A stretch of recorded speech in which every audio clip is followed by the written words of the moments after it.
So today, it's not working? Yep. Today we're going to be talking about anticipatory scouts, and over these last few months we've been looking at the Martha Sweezy shame cycle, and so in this talk I'm going to talk about the shame cycle, and then I'll expand it more. So these proactive managers, according to Martha Sweezy, protect us from feeling shamed, criticised and judged. They help us exile those awful feelings of not being good enough, worthless and ashamed. Our exiles have taken on the mistaken belief that we're not okay. They've taken on those burdens. And as usual, I'm going to say I'm not an expert. I've pulled a lot of info together in my usual way, but I'm not an expert on your system. So keep checking in what's right for you, whether this fits for you, and what doesn't, and we can have a conversation. So the shame cycle. Something bad happens. When you're little, someone shames you, and that can be explicitly, you're stupid, you're this, you're that. Or it could be just in terms of neglect, it could be physical or sexual abuse, but fundamentally something bad has happened, and that's act one, an injury, a bad thing happens. Act two, the little child, me, you, maybe, is a recipient of it, but then takes on the identity of I'm bad. They believe that they're bad, or I believed that I was bad, internalising the shaming behaviour of someone else as their identity, and they accept the judgment and take it as their truth. So this leads to feelings of worthlessness, being unlovable, a sense of inherent wrongness. This acceptance is adaptive for the child as it provides a way to make sense of the world, but it leaves deep scars. Whew. And we put that behind the curtain, and we have these amazing protective parts that come in. And in IFS terms, we get managing parts that are proactive, so that's Act 3 and 4, the inner critics and the anticipatory scouts. Or we tend to get the inner, and then when the exiles, when the vulnerability emerges, like it does every day in everyday life, we get the reactive firefighters, and that's Act 5, the worry and mutiny. It's not me, it's you. You are bad, deflecting shame. Or the rescue team, scrolling, sex, drugs, cigarettes. So, where am I at? But today we're going to be looking at the anticipatory scouts. So that was Act 4, prevention, never again team. They're constantly on high alert. They warn us to avoid actions that might evoke shame from others. They live by the motto, never again. These scouts strive to fit into social norms. They avoid exclusion and ensure we belong. They act as vigilant guards, keeping an eye on both internal vulnerabilities and external dangers. Eyes both out and in, so they don't want you to get internally criticised by your internal critics, but they also are constantly looking, if I'm me, if I'm really me, will you love me? And they're going, no, we're going to make you different. We're going to make you lovable because that person back there said you years and years ago said you were unlovable, so we're going to improve you. So it's doing it right, it's hiding. They fear the future, they fear being rejected, they fear being shamed. They live on high alert and look for danger down the road. Do this. Be like that. Don't do that. They might imagine and revisit and rehearse. They might dredge up scenes from the past and show us how we might be shamed in the future. They anticipate complaints and criticism, rejection from others and from internal managers. Fundamentally, they want to improve you. They want to improve me, make me better. You know, somehow a sort of better version of me. And just remembering these parts, I don't know when you did the meditation, anyone had an anticipatory scout under 10? I've basically got these sort of 5-year-olds or 3-year-olds trying to make me better at the age I am. They want to take control. They believe in surviving by belonging. What to wear, what to care about, who to be with, how to fit in. Clothes, language, ideas, partners. Stick with the group. And it's self-generating. I don't know about you, but that feels a bit to me like a hologram of me. That doesn't quite feel like me. For neurodivergent folk, and I'll talk about that in a bit, these scouts might help us mask differences to fit in neurotypical norms. Aren't that, you know, I'm really just hearing from that list, just the intentions are so good. There's such, you know, wonderful work that they do. They really try so hard to get us to fit in. But this constant vigilance comes at such a cost, because you're not being you, I'm not being me, true me, I'm a hologram version of me. And most importantly, their actions reinforce the existence of exiled parts. They keep the exiles feeling shameful. So they are constantly, by them not allowing you to be you, they're constantly getting the exiles to feel that they're unworthy and unlovable, because being you is not lovable. And it keeps everything locked up and a bit wooden, maybe. They're not popular internally. Did anyone find a polarisation? As they manufacture anxiety and often bring up firefighters who come in reaction to, and then do, I don't know about you, but in my teens I did massive rebellion against these guys. But then, interestingly, I then found a different group to fit in with, and then I had to fit in with that rebellious group.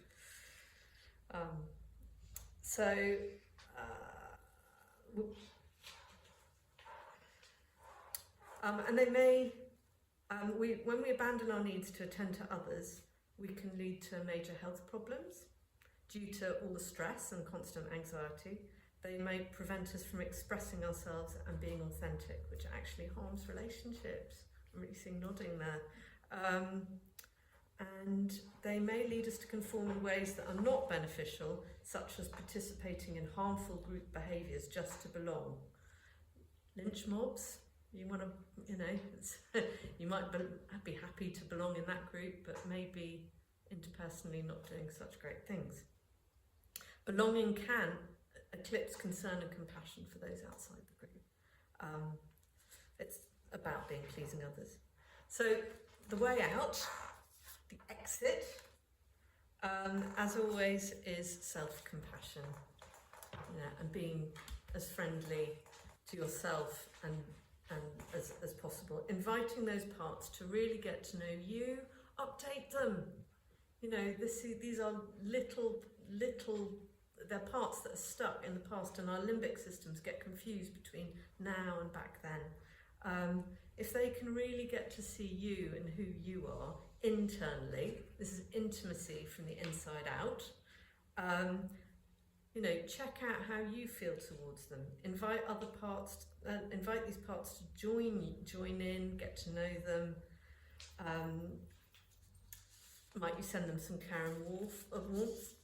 It's classic IFS, getting to know them, find the part in and around your body, focus on it, ask it to tell you about itself, befriend it, check how you feel, find out its concerns.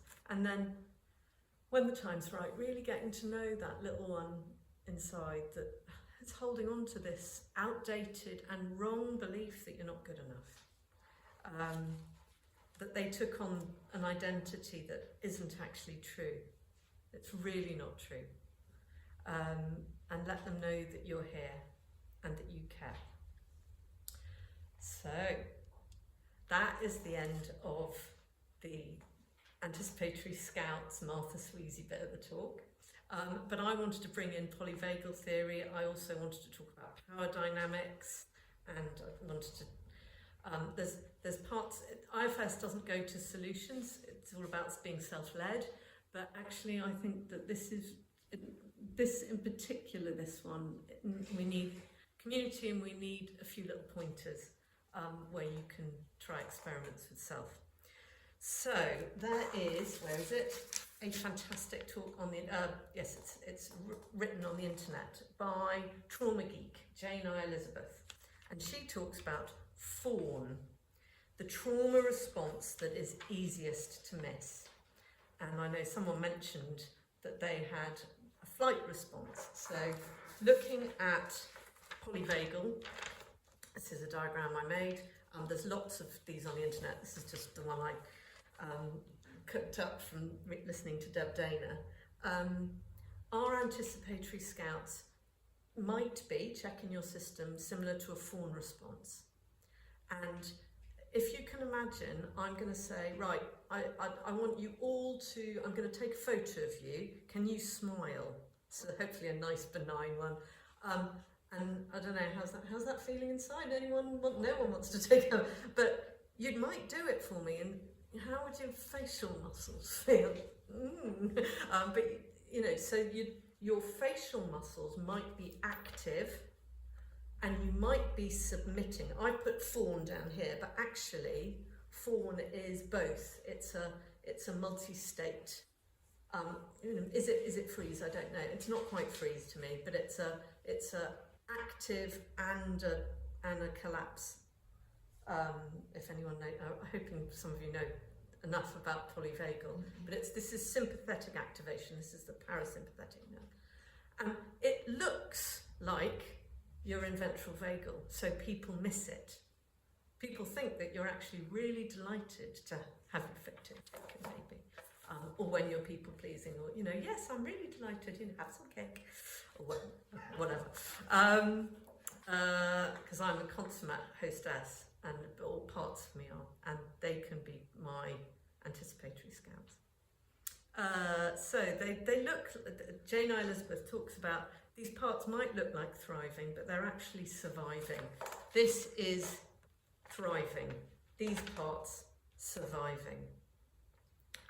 They involve sympathetic and dorsal activation. And this brings us on to power dynamics. Our industrial capitalist society, you can see I did social and political science at uni, can't you? Is it behaving, fitting in, this, I'm seeing lots of nodding, is culturally sanctioned. This particular set of parts is particularly endorsed and sanctioned. We have to do it at school, we have to do it with our parents, and shaming is the way that we not hopefully all of us, but I was certainly brought up with a lot of shaming, a lot of fitting in, behaving. Customer service is all about that. So cultural, social, religious, cultural fabric. It's professional and social. Obedience and fawning behaviours are rewarded and expected. So we're up against a lot with this whole conversation of how safe is it? These parts are totally saying it's too dangerous to let go of this, because culturally society is set up for us to do this, and yet it's not who we really are. I really am. And so people in positions of authority, bosses, teachers, police, religious leaders, parents, those with privilege might not recognise these parts for what they are, a survival mechanism. Instead, they might see our anticipatory scouts or our fawning behaviours as genuine agreement or respect, leading to a lack of authentic connection and understanding. And I want to really here bring in gender norms, class, race, disability and privilege, and really put out that, are you now in a safe environment? So working with your parts, I hear it again and again from colleagues who are, from the global majority. Sometimes it's not okay to,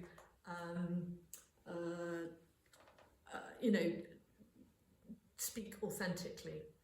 And actually the important thing is to, and release cultural legacy burdens and in some situations it's really dangerous. If you're in a home environment and relationally, these anticipatory scouts are there to really, really protect you. And, so just really noticing, is it my limbic system that is confused from way back then? Is it only that, or am I safe? I mean, I'm hopefully in this room now, it's safe, and we might sort of try a few experiments, but, how safe is it? And self can, if you can listen in and notice, it's always okay. Self is always there to do this internal work, but when it's external, it's different. So the request is to still meet with self, who can be with their whatever happens, and this is all about discernment. And self is so clear and compassionate that we can tell when it feels safe to do something, when it doesn't. But sometimes our anticipatory scouts, will be saying no when actually it might be safe. So who you surround yourself matters. Some of us can move away from those that aren't able to allow ourselves to be ourselves. Some adults have fewer choices than others. That's what I wanted to say.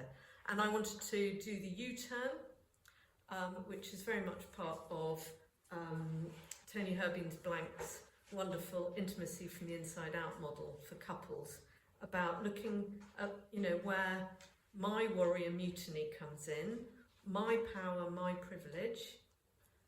I have parts that have, hold shame, and then I try and displace that, and I put it on to other people, and I watch their anticipatory scouts bloom.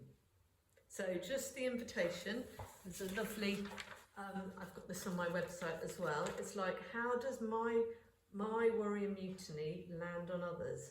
Do you notice other people's anticipatory scouts? The invitation is to start noticing. So in IFS, the challenge. In IFS, we tend not to give solutions advice. I have a part that would really like to suggest some, so I hope that's all right. We really need external community on this one. I really need safe people around us. And, where's my book? I absolutely love this book, and it's, for my anticipatory scouts, my unmasking, it's fantastic. It's Understanding Autism by Devon Price. It's not IFS, obviously, and I think it's for everyone. It's not, I would imagine sort of anyone with an anticipatory scout would find it helpful, but I found it particularly helpful in terms of me, myself, having little experiments with my, updating my anticipatory scouts and just trying out. Martha Sweezy talks about try out little experiments. So on page 205 of that book, just noticing, who do I feel comfortable expressing disagreement to? There's a whole load of questions, so you can have a little look, but just noticing, who do I feel safe with? Where does my nervous system just relax? And who helps me think about my opinions and choices in a non-judgmental way? Who tells me honestly when I've hurt them and gives me an opportunity to do better? Who treats me with respect? Who leaves me feeling rejuvenated or inspired? Who brings out the wild, playful side of me? It's really important to hang out with people that see you, and you know, will you still love me if I'm me with all my vulnerabilities and quirkiness and weird behaviour? Because I'm getting weirder. The more I heal my trauma, the more I work with my anticipatory scouts, the more quirky and non-normal I'm becoming, whatever normal is. And then on page 189, there's this table of challenges, which I thought went so well with this, and I've amended it, and it's on the website. I'm not going to extend this talk too much, but you know, you can do daily little challenges, daily little experiments of like, you know, when someone's pressurizing me to do something, you know, what happens in my body? You know, what, you know, if I don't want to do something, what happens? Even just saying hi to those inside and letting those inside know you notice. When a friend asks me how I'm doing, like a friend, you know, rather than going, fine, thank you, and doing the, you know, what is social, my anticipatory scouts I might say, hi, anticipatory scout, could you trust me just a minute? And, you know, I could give my friend an honest answer. Yeah, do you know what? I'm feeling really vulnerable today, or I'm feeling, oh, you know, I'm tired, or, you know, whatever. Inviting your parts to trust you on baby actions. Go for it without, you know, if I want to do something, I might do it without running it past by someone else or for approval or whatever. You know, my anticipatory scouts don't let me ask for things because I think that will make people not like me. So in little baby steps, just asking for little baby things, checking out how that goes, updating my system, feels so important to me. And there's a whole load more on there. So it's an invitation to build our capacity to be understood by others, and you know, starting these little inner world experiments and then taking them to the outer world and slowly beginning to set boundaries, self-led boundaries. And it's very much my view that those of us with privilege might meet the invitation of being aware of power dynamics, and maybe it feels right to do our own work, working with our own parts, working with our own legacy burdens. I just feel it's really, it's really, really important as a, you know, as a white woman, and I have many, many privileges, and I'm also a parent, you know. So I'm going to end here with a poem, and I have parts that love this, and I also have parts that react to it, saying I'm siding with the parts that want the fawn anticipatory scouts to stop doing what they're doing. And so I really wonder what you make of it. In the previous groups to this one, I've had people saying they absolutely love it and people saying they absolutely hate it. And I have that internally. So, Each Noble Step by Susan Freibold. No more fawning to diffuse conflict. No more shifting your presence to please, appease, and just get through the situation one more time. No more taking responsibility for the negative behaviours of other people or emotionally checking out on yourself to accommodate everyone else. It is a process. It may require support, and it takes time, awareness and care to boundary and balance within and take sovereignty of your own internal territory, where each noble step brings you closer to coming home to you, the beloved.